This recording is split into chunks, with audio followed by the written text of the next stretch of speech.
Hello, my name is Alison Gill and I'm an exercise and wellbeing coach based in the main street of Broushane in a little studio called Fire and Fettle. And today I want to talk to you about forming positive habits to boost our wellbeing, in particular at this time, whenever we have the COVID-19 pandemic and we're all in lockdown. It can be a wee bit harder to keep going and keep feeling happy with things. So the good news is that because our routines are all up the left at the moment, that we can form new habits. So it's an optimum time for forming new habits. The kind of bad news is that habits take time and they take effort and they take commitment. So we have to be very intentional in forming those new habits.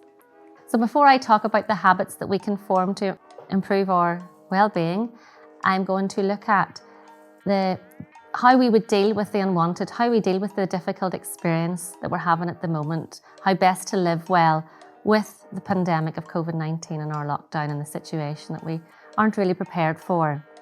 And I do that really because if we constantly live in a state of fight or flight and our nervous system is activated, over a period of time that causes like chronic stress and chronic anxiety, and that's not good for us. That wears us down. Now we've been in this situation now for a few weeks and we will have weeks and perhaps months as well to cope with this. So we really have to have some strategies of coping well with that, and so that we can really dial down our response, our anxiety and our stress. And I do that through what's called I call it the 3 A's, and that is awareness, acceptance and action. So the first one is awareness.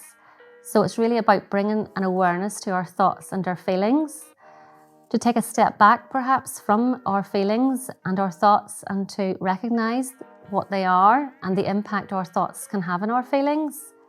It's to really step back from them, and to name them can be helpful in particular. Naming an emotion can take the sting out of it really, and it activates our prefrontal cortex and it calms everything down a wee bit. So it's okay to say to yourself, for example, I feel anxiety around this situation, and just to let that be, not to try and change it. And I guess this brings me into the second A, which is acceptance. It's about not trying to change how you feel and not resisting it, because there's a wee saying that goes, what we resist persists. And the more we try to block things out, the more it comes after us really. So acceptance is about a gentle turning towards the unpleasant, turning towards things that make us slightly fearful, and then having the ability to step away from that again if it makes us uncomfortable, and then to go back and to be with those feelings, really to sit with those feelings. And once we can get to a place of acceptance, then there's growth can come out of that. We're not in a constant fear, we're not in the constant fight or flight mode. We are in an accepting mode, and we can then grow and we can learn from that experience.